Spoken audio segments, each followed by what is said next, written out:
ভাইজিদেরকে ডাকা হোক। এই হবে ওস্তাদ। এই কে আছিস? ভাইজিকে পাঠিয়ে দে।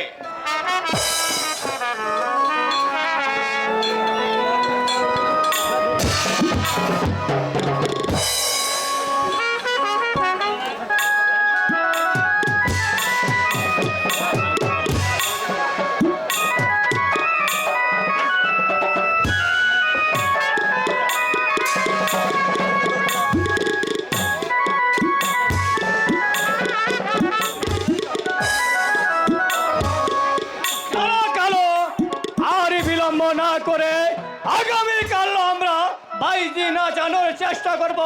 এখনই চলো, ওই হরিণ শিকার করবো, এসে আমি তাদেরকে আক্রমণ করব।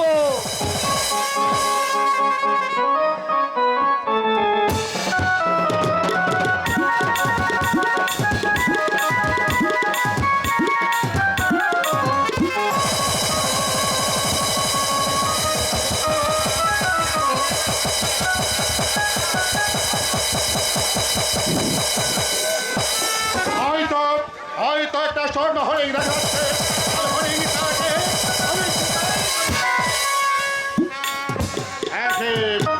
দেখতে দেখতে হরিণটা যেন কোথায় উধাও হয়ে গেল। আমি দেখবো বরং ছেড়ে আমি অন্য বনে খোঁজ করে দেখবো। দেখতে দেখতে হরিণটি চলে গেল।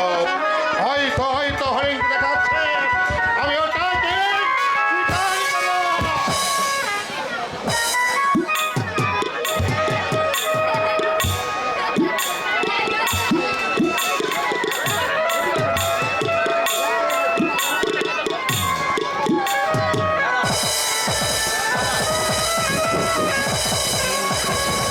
হরিণটি কোথাও যেন চলে গেল।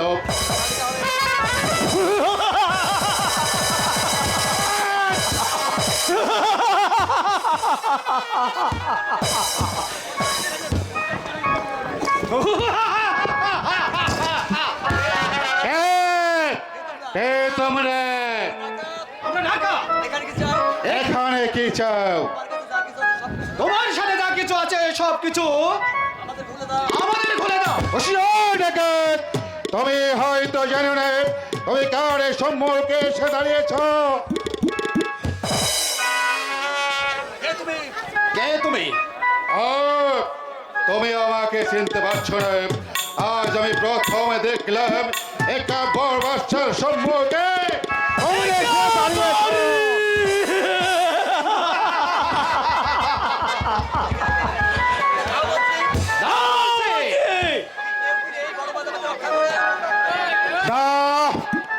আমি তোমাদেরকে কিছু দেব না।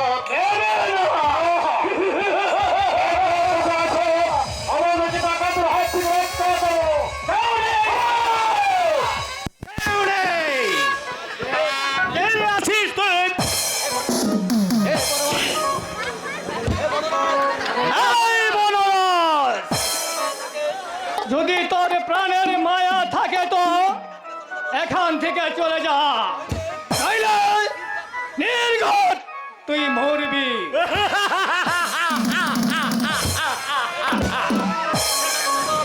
ডাকাতের দল, যদি প্রাণে বাঁচতে চাস তাহলে এখান থেকে চলে যা বলছি, নইলে আমার হাতের লাঠি তোদের মাথায় পড়বে।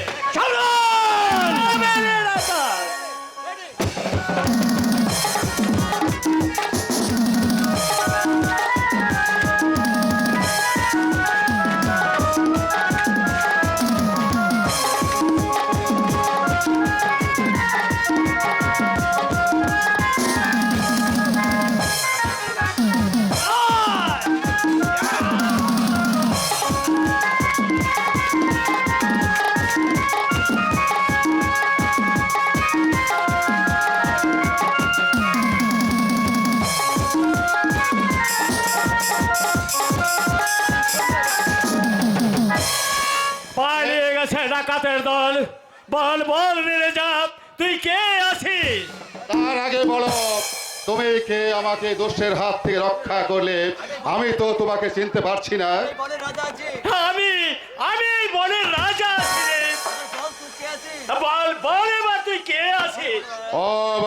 তুমি আমাকে চিনতে পারছো না।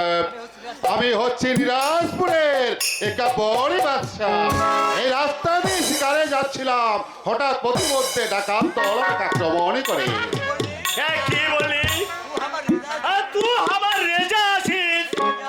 রে রাজা, আমার একটা পেলাম নেই। না বনরাজ, তোমার স্থান ওখানে নয়, ওখানে নয়। তোমার স্থান হচ্ছে একা বড় বাসার বক্ষে।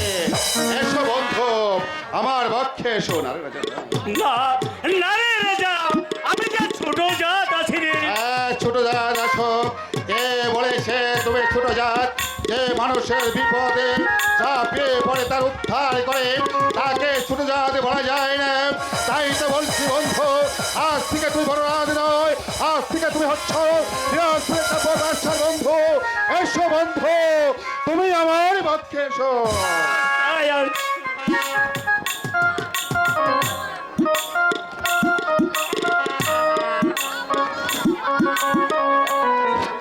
শোনো বনরাজ, তুমি আমাকে যে উপকার করছো, এই উপকারের বিনিময়ে তোমাকে আমি কিছু জিনিস উপহার দিতে চাই। দেখি জানো যাবো না। না, তোকে আমি বিপদ হতে উদ্ধার করে পেরেছি, এ যে যথেষ্ট। আমার কিছু নেই রে, কোনো কিছুর প্রয়োজন নেই। শোনো বনরাজ, তুমি আজ আমাকে ডাকাতের হাত থেকে উদ্ধার করে যে উপকার আমাকে তুমি করেছ, তার বিনিময়ে যদি তোমাকে কিছু না দেয়, তাহলে কাপড় বাসা চিরঋণী হয়ে থাকবে। আমি তোমার কাছে ঋণী হয়ে থাকতে চাই না। ওই চলে দেখো, বকুল বৃক্ষে নিচুড়ে মাছ ঘুরা বাঁধা।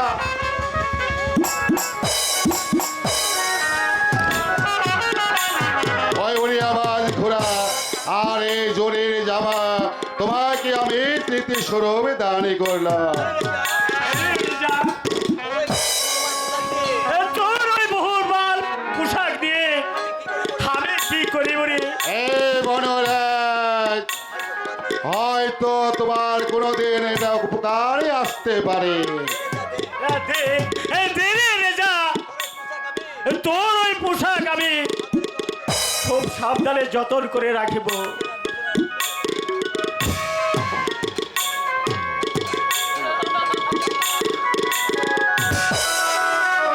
শোনো বনরাজ, আমি হচ্ছি নিরাজপুরের একটা বড় বাদশা। আজ এ বনে কালো বনে এভাবে তোমরা ঘুরে বেড়াও, আর তোমাদের কোনো বনে ঘুরে বেড়াতে হবে না। আজ থেকে আমার এই বনে তোমরা থাকবে। আমার এই বনে তোমাদের জন্য চিরবকুল করে দেওয়া হলো। আর কোনোদিন তোমার কাছ থেকে রাজ করে যাবে না। এবার বন্ধু, অনেক পরিশ্রান্ত হয়েছ, তাই তো আজ এবার চলো আমরা দু বন্ধু গল্প করতে করতে এই বনটা পার হয়ে যায়। আর তাই চলে রে রাজা, আমি তোকে কিছু পথ এগিয়ে দিয়ে আসি। তাই চল।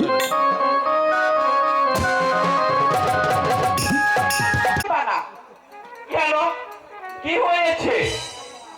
এ মাইলা, বলো।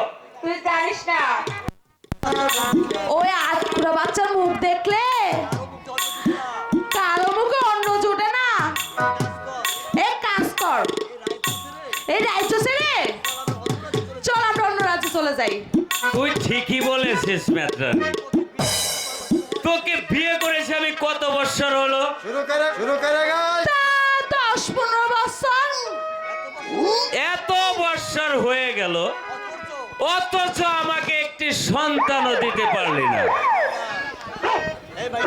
এ মাইলা, বাজে কথা বলবি না। সে কি দোষ আমার? সে দোষ তো তোর। এই সর্বনাশী, আমি তো আমাকে ডাক্তার দেখিয়েছি, ডাক্তার বলেছে আমার কোনো দোষ নেই। এ মাইলা, শোন, জর্গা চাটে করে কোনো লাভ নেই। দোষ তোরও না, দোষ আমারও না। এক কাজ কর, এখানে তো অনেক মানুষ, কই তো শরম করে। আরে লজ্জা লজ্জার কি আছে বইলা ফেল। তুই আমার বিয়ে করেছিস 15 বছর, হ্যাঁ একটা সন্তানই যখন হইল না, আমারও একটা শখ, কি রে মাইলানি? এই সবার সামনে তুই একরকম মা বলে ডাক।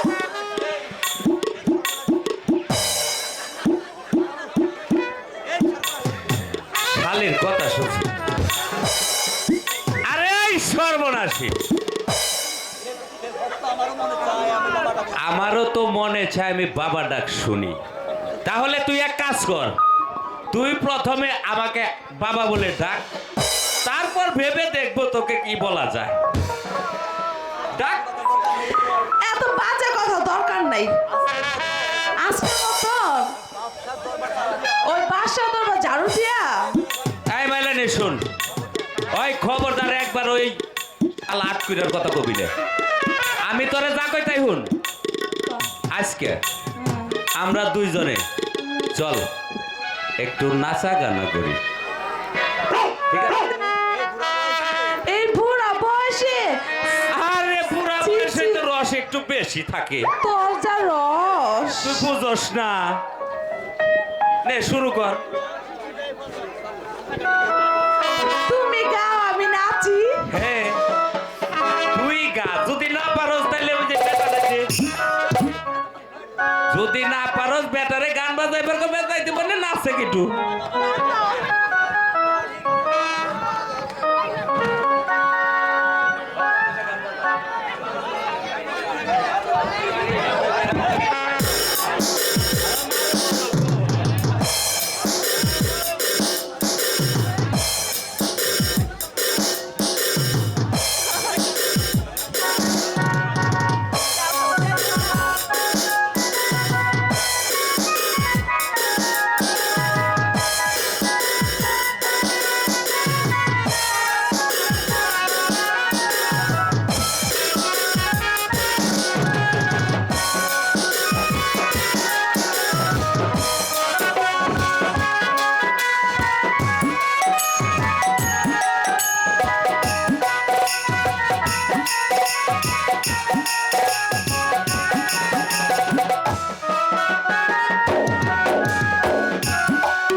মেত্রানি শুন, এইভাবে নাচানাচি করলে তোর সব তো পার্স খুলে যাইব।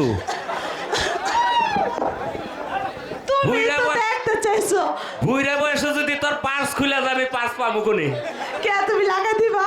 তুই জানোস না করোনার সিজন, করোনা শেষ। করোনা শেষ, চাইনা বন্ধ, ইন্ডিয়া বন্ধ, আমি বাংলাদেশ খোলা। বাংলাদেশ খোলা থাকলে গো বাংলাদেশে ডুপ্লিকেট মাল।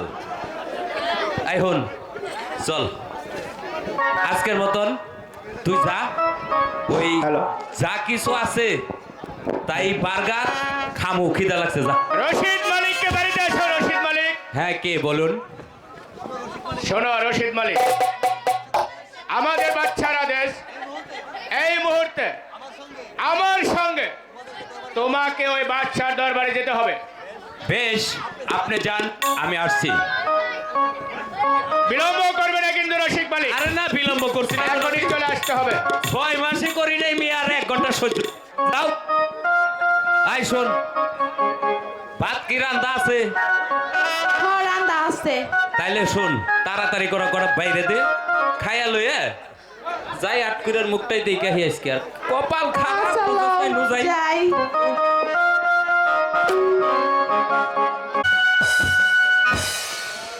অজির সাহেবকে পাঠিয়েছে রসিক মালিকে নিয়ে আসতে, কিন্তু অজির সাহেব এখন রসিক মালিকে নিয়ে আসছে না। জাহাপনা, এই মুহূর্তে আমি রশিদ মালিককে সঙ্গে করে নিয়ে এসেছি। রসিক মালিক, বলুন জাহাপনা।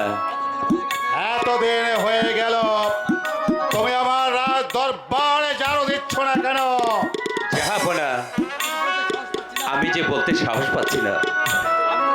আমি তোমাকে অভয় দান করছি। অবৈধান করলে আমি বলতে পারি জাহাপনা। তুমি সব কিছু খুলে বলতে পারো। জাহাপনা, আমি গিয়েছিলাম আমার গুরুজির বাড়িতে। ওই মেহেরবান ভগবান আমাকে একটি পুত্র সন্তানও দেয়নি। তার জন্য আমার গুরুজির বাড়িতে গিয়েছিলাম। গুরুজি আমাকে বলেছে। কে বলেছে তোমার গুরুজি? গুরুজি বলেছে তুই যে বাদশার দরবারে কাজ করিস সেই কারণে তোদের অন্ন জোটে না, এবং কি তোরা সন্তানের মুখ চোখে দেখিস না। আমি রসিক মালিক, তবে অসংখ্য না করে আমার কাছে সব কিছু নির্ভয় খুলে বলতে পারো। আমার গুরুজি আরো বলেছে জাহাপনা, কি বলেছে তোমার গুরুজি? আপনার মুখ দর্শনে আমার অন্ন জোটে না, এবং কি আমার পুত্র ও সন্তান হয় না। আমার গুরুজি বলেছে আপনি আটকুরে বাদশা। রসিক মালিক, আমি তোমার মুখে দর্শন করতে চাই না। এই মুহূর্তে আমার সম্মুখ থেকে দূরে হয়ে যাও। আমি তাই যাচ্ছি জাহাপনা, কিন্তু আপনি এভাবে কতজনকে তাড়িয়ে দেবেন? আপনার রাজ্য ছেড়ে হাজার হাজার রাজ্যবাসী চলে যাচ্ছে অন্য রাজ্যে, আমিও বা চলে যাচ্ছি। আপনি থাকুন আপনার বাদশাহী দিয়ে। পচির সাহেব, জাহাপনা, সামান্য একজন রসিক মালি হয়ে সে আমার মুখের ওপরে বলে গেল আমি আড়ি করে বাঁধতে সাহেব, আমার মুখে দর্শনে লক্ষ লক্ষ প্রধান্য জুটে না। এই সাহস রসিক মালি কি করে পেল? জাহাপনা, আমিও প্রজা মহলে গিয়েছিলাম। সকল প্রজারা বলছে ওই মেহেরবান খুদা তাআলা আপনাকে আট করে করে রেখেছে। আপনার মুখ দর্শনে কারো মুখে অন্ন জুটে না। অজির সাহেব, শুধু তাই নয়, তারা সংকল্প করেছে এ রাজ্য ছেড়ে অন্য রাজ্যে চলে যাবে জাহাপনা। শুধু প্রজারা কেন, আমিও তো বলছি ওই মেহেরবান খুদা তাআলা আপনাকে আট করে করে রেখেছে। আপনার মুখ দর্শনে প্রজাদের অন্ন জুটে না, তাই তো বলছি আপনার রাজ্য ছেড়ে আমিও অনেক অন্য রাজ্যে চলে যাব।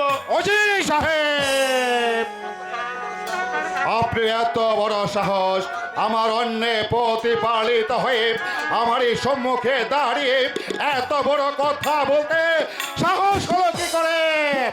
যান যান, বেরিয়ে যান, আমি আপনার মুখ দর্শন করতে চাই না। বেশ, আমি তাই চলে যাচ্ছি।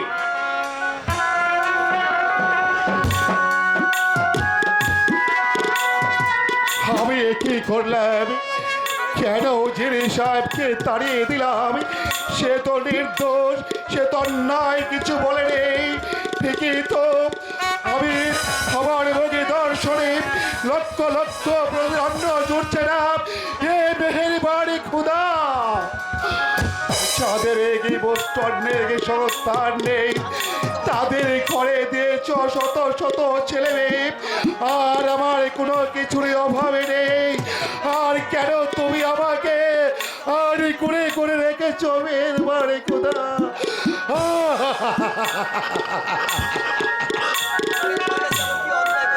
বৃথা চিন্তা করো না রাজন, বৃথা চিন্তা আর করো না, বৃথা চিন্তা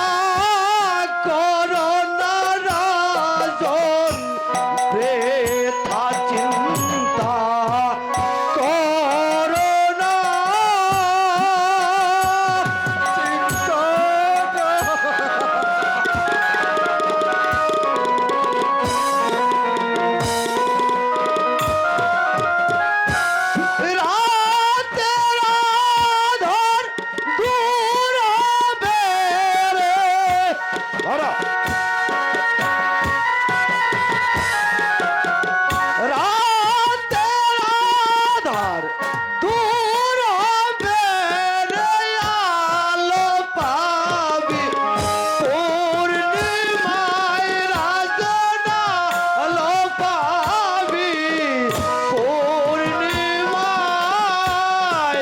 প্রেতা চিন্তা করো না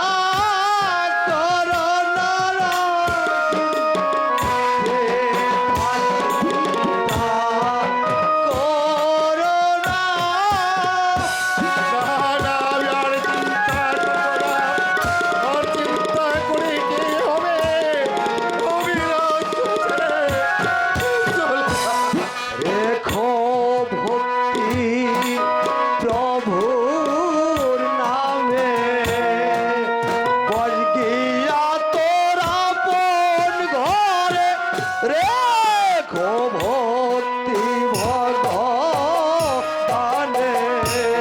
বজগিয়া তোরা পন ঘরে মনের দুঃখ আনবে না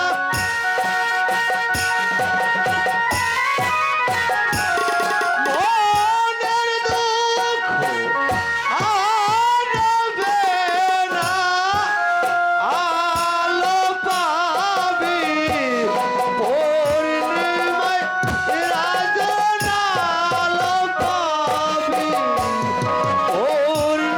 পূর্ণিমায় ব্যথা চিন্তা করো না রাজন ব্যথা চিন্তা করো না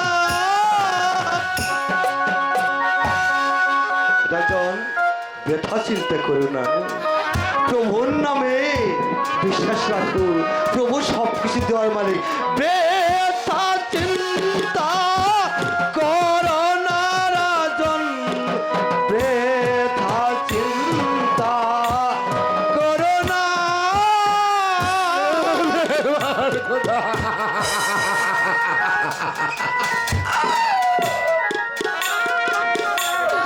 না না না আজ আমি কারো কথা শুনবো না আমি পিছন দিকে ফিরে তাকাবো না এ প্রজাদের সুখের জন্য আমি আমার বিশাল রাজ্য ছেড়ে আমি নিশ্চরে পড়ে গিয়ে আমি আবার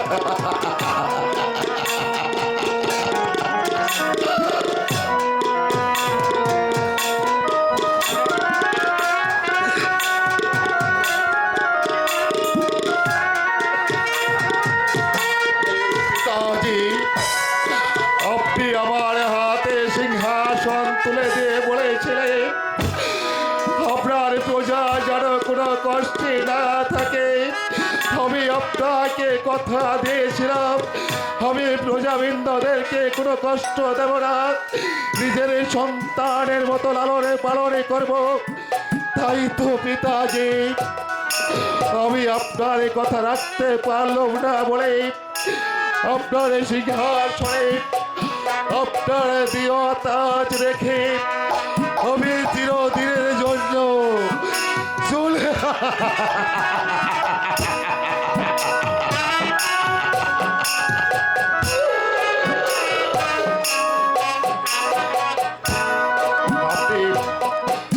আপনি আমাকে ক্ষমা করবেন পিতা আপনার হতভাগ্য সন্তান কাপড়ি বাদে আপনার সিংহাসনের বড়ে মর্যাদা রক্ষা করতে পারলো না বলে আজ এই রাজ্য ছেড়ে সে অনেক দূরে চলে যাচ্ছে যেখানে গেলে কেউ আবার ভোগে দেখবে না কেউ বলবে না ওই তো চলে যাচ্ছি হাড়ি করে বাদেশা মনে দুঃখ নিয়ে আমি চলে যাচ্ছি বেতা মনে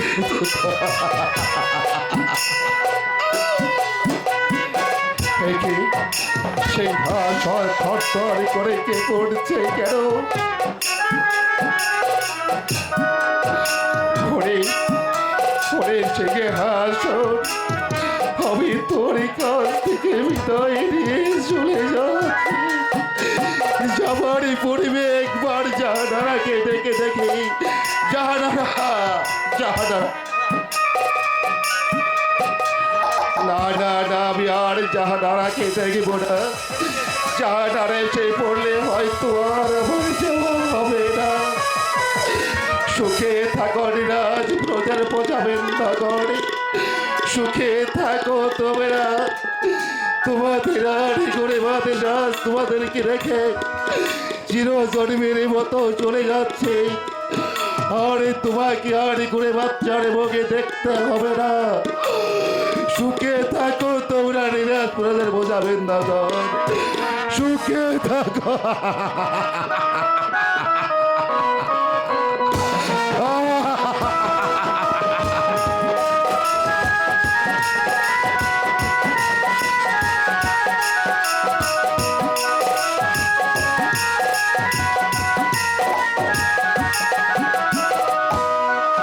মুষ্টি খাবারের অভাব নেই, তাদেরকে করেছো তুমি পুত্র সন্তান হারা। আর যাদের ঘরে চাল কেনার ব্যবস্থা নেই, তাদের ঘরে দিয়েছো তোমরা অতিষ্ঠ সন্তান। তুমি বলে দাও মেহেরবান খোদা, কি অপরাধ আমরা করেছিলাম? হবি যদি আমার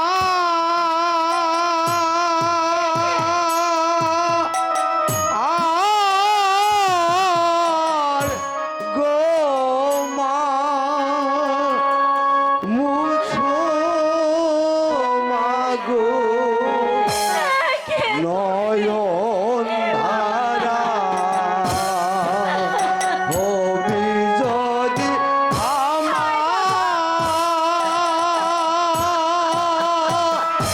আর গো মা মুছো মাগো নয়ন ধারা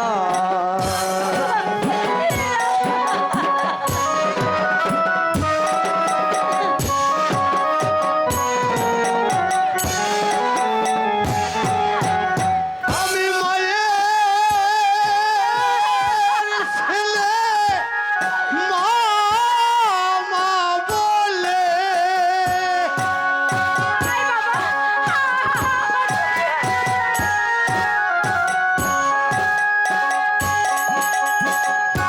আরে মায়ের ছেলে মা বলে কেঁদে কেঁদে বলে সারা হবি যদি আমার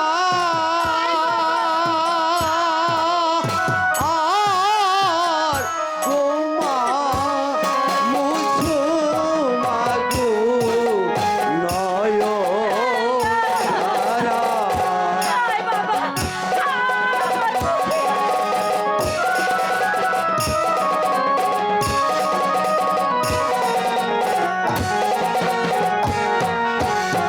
আমি মা তোর গরিবে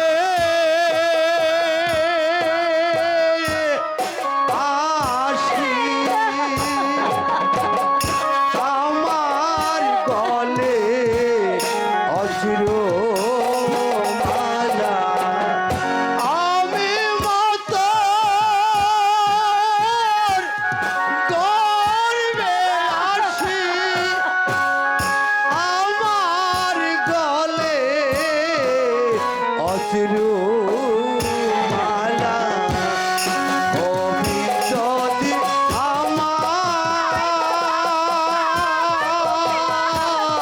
গোমা মুছো মাগো নয়ন ধারা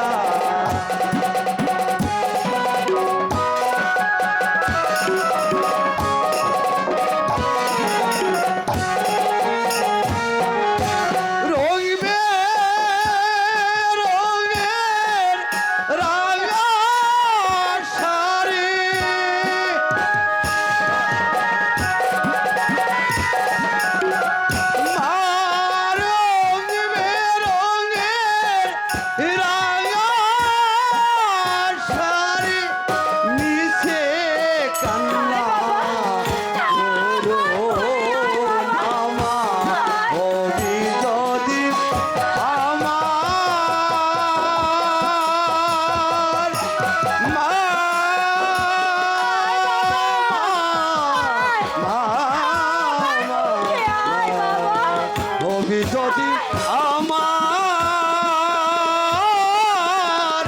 গোমা মুছু মাসু নয়ন তারা।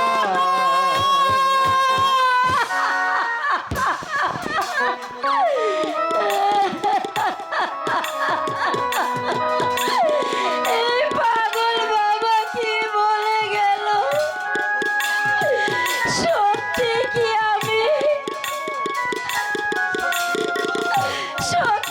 আমি মা হতে পারবো? না না, আমার জাহাপনা মনের দুঃখে যে পথে চলে গিয়েছে আমিও সেই পথে চলে যাব। জাহাপনা, আপনি দাঁড়ান, আমি আসছি। জাহাপনা, আমি আসছি।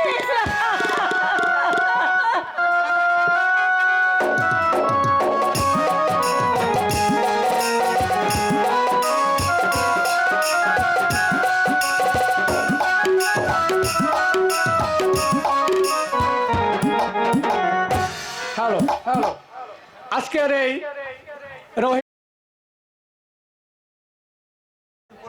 শূন্য সিংহাসন পড়ে রয়েছে, চারিদিক নীরব নিস্তব্ধ। জাহাপনা পুত্রের অভাবে রাজ্য ছেড়ে অনেক দূরে চলে গিয়েছে, আর রাজ্যে কোনো কোলাহল নেই। ওগো, পাক প্রতিবাদ না করে জাহাপনাকে ফিরে আনো। আমি আবার জাহাপনাকে ফিরে আনবো। তার মুখ দর্শনে লক্ষ লক্ষ প্রজার অন্ন জুটে না, তাকে আবার রাজ্যে ফিরে আনবো। আমি পারবো না রাহেলা। তাছাড়া যে জাহাপনা যে আমাকে তাড়িয়ে দিয়েছে। ওগো, জাহাপনাকে ফিরে না আনলে বেগম সাহেব তো বাঁচবে না। যার নুন খেয়েছি তার গুণ তো খেতেই হবে।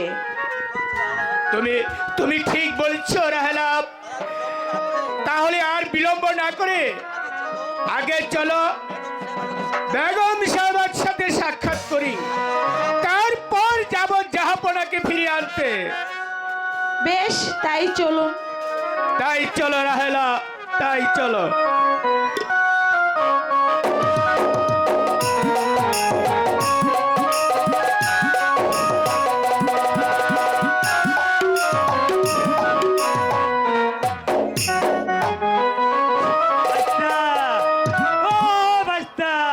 আরে ওই চাচা, এত টাকাটাকে বারসকে দিনকাল তো ভালো না বসা। দিন বেড়ে না খায় দে, মনটা কয় না যে তোর হাতে না হবে যাই বসা। চাচা তাহলে ধরিস, তোর একদিন আমার যে কদিন না গে। আমার মন মজাইয়া রে দেল মজাইয়া রে মুর্শি যে এহের দেশে যা।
আমার কাকা রে ওই কাকা জন্ম বেড়াতে নাও পাইলাম আমি বুঝছা আচ্ছা আচ্ছা এই ওই যে দেখা যাচ্ছে নির্বন কানন, ওখানে গিয়ে আমি প্রাণ বিসর্জন দেব।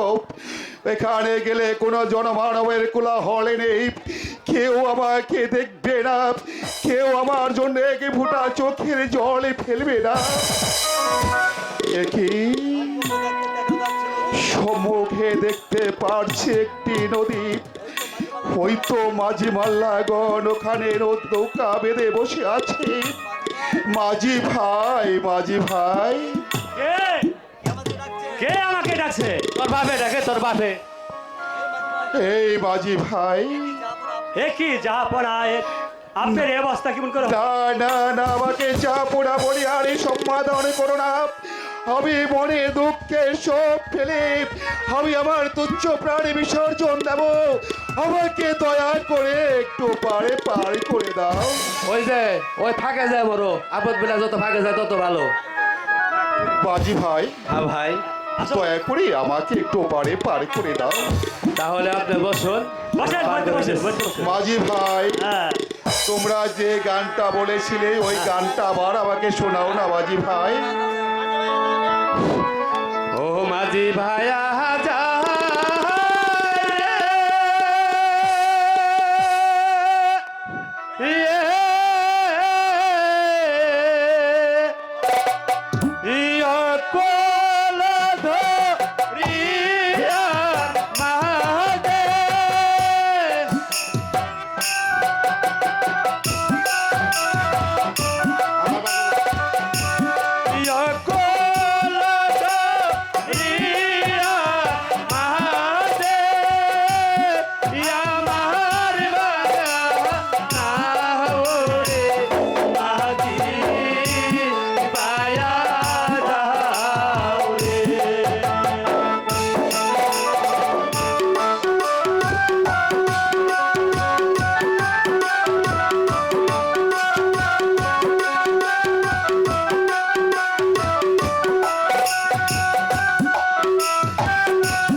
আমরা পারে চলে এসেছি।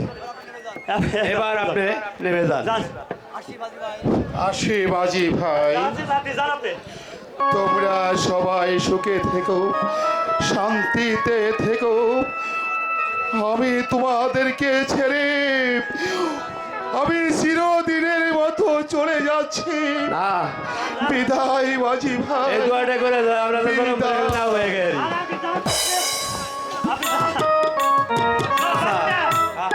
আমরা দেখে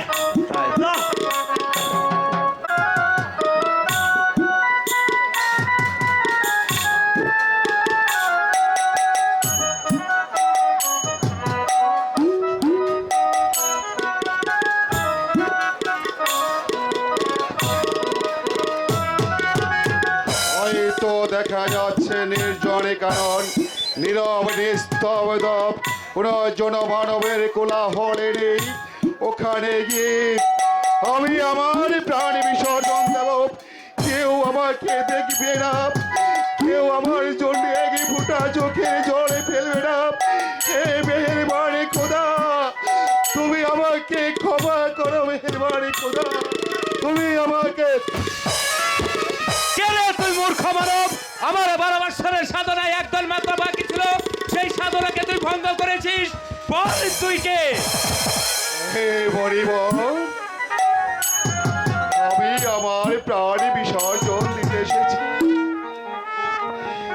সবাই আমাকে বলে আমি নাকি আড়ি করে বাদশা, আমার ভোগে দর্শনে লক্ষ লক্ষ প্রতিরণ্য জুটে না। তাই মনের দুঃখে আমি আমার প্রাণ বিসর্জন দিতে এসেছি। শোন মূর্খ মানব, তুই আমার ধ্যান ভঙ্গ করেছিস, তাই কি তোকে আমি দিচ্ছি অভিশাপ। পুত্র সুখে তুই কাঁদবি 12টি বৎসর। পুত্র ভোরে ভোরে মণিবর, আপনার অভিশাপ হল। আমার তো কোনো পুত্র সন্তান নেই, আমার কিসের পুত্র সুখের হবে, তোরই পুত্র সন্তান হবে। হবে হবে হ্যাঁ, হ্যাঁ, হবে। বলরে বলরে মণিবর, কিভাবে আমার পুত্র সন্তান হবে? শোন শোন মূর্খ,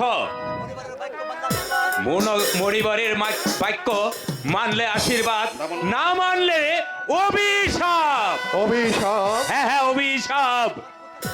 তোর এক পুত্র সন্তান হবে, আমার পুত্র সন্তান হবে। কিন্তু- বলরে মণিবর বলুন। কিন্তু তার পরমায়ু হবে মাত্র 12 দিন। না,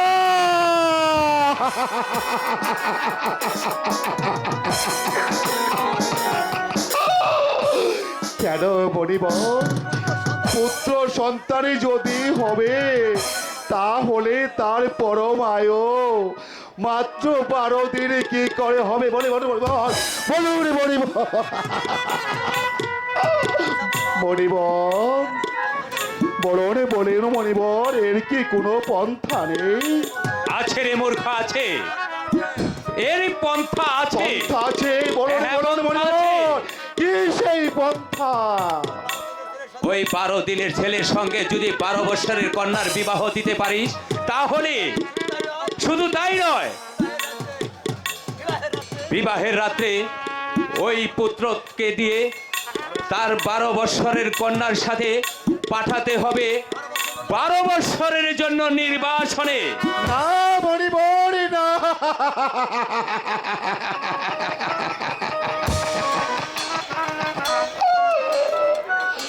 বলিব,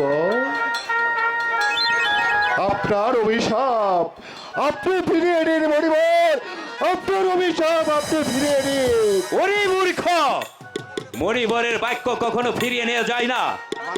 মানলে আশীর্বাদ, না মানলে অভিশাপ। অভিশাপ, অভিশাপ। চলে গেল মণিবর, চলে গেল। আমি আর এখানে অপেক্ষা করবো না। এই মুহূর্তে আমি চলে যাব আমার জাহানারার কাছে। তার কাছে কি আমি সব কিছু খুলে বলবো। জাহানারা, জাহানারা।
জাহানারা, আমি আমার মনে দুঃখে গিয়েছিলাম আমার প্রাণে বিসর্জন দিতে। সেখানে কি হয়েছিল তুমি জানো? কি হয়েছিল জাহাপনা? আমি যখন মনে দুঃখে আমার প্রাণ বিসর্জন করতে গিয়েছিলাম, তখন হঠাৎ এক মণিবরের সঙ্গে আমার দেখা হয়। সে আমাকে অভিশাপ দিয়েছে, কি জানো? কি দিয়েছিল অভিশাপ? সে আমাকে অভিশাপ দিয়েছে আমরা পুত্র সন্তান লাভ করবো জাহানারা। তারপর সে বলেছে, কি বলেছে না জাহাপনা? জাহানারা না, বলো তুমি জাহাপনা। শুনতে চেও না জাহানারা। আমি শুনবো। সেই কথা শুনলে তুমি সহ্য করতে পারবে না। আমি পারবো জাহাপনা, আপনি বলুন। তাহলে শোনো জাহানারা, মণিবরে বলেছে আমার একটা পুত্র সন্তান হবে, তার পরমায়ু হবে শুধু 12।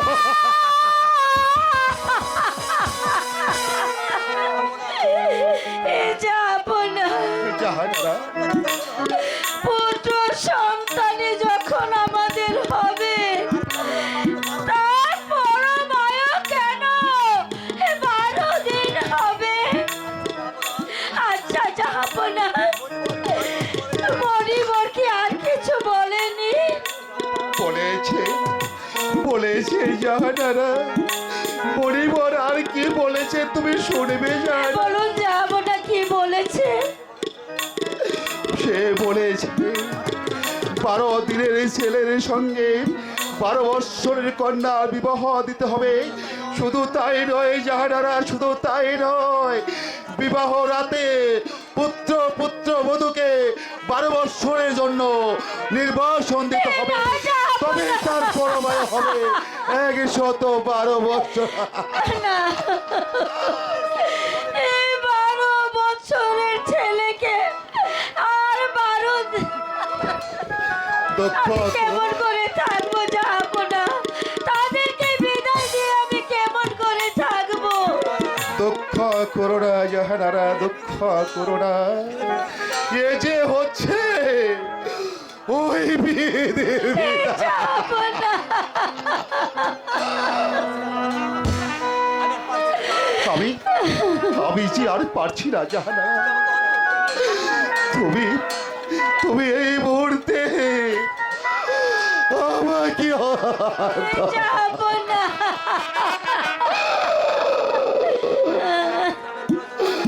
আমার বিশ্রামের প্রয়োজনে জাহানারা, আমি যে আর পারছি না। তাই চলুন জাহাপনা, আপনাকে